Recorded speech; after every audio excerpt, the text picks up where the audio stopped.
Doon ka banda. Ano. Doon ka. Lumayo pa ng konti. O, yan. Ilapit mo konti. Ayan na po. At hugas-hugasan ko na siya. At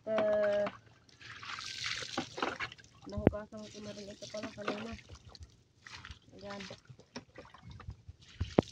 Tapos, ganun lang. Umulan naman kagabi. Kaya hindi naman siguro malumi. Ganun lang. Tapos, kasama na po ang aking palayok. Yan. At ganun lang pong gagawin ko. Wala na pong mantika siya, guys. So, diba? Dahil naubusan po kami ng mantika. Charot. O, yan lang. Ganun lang ang aking gagawin. Tapos, natakpan ko saglit. Hugasan ko lang yung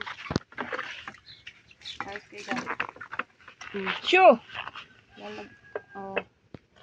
Tapos, ganun ang ginawa ko. Kukuha ako saglit ng kahoy.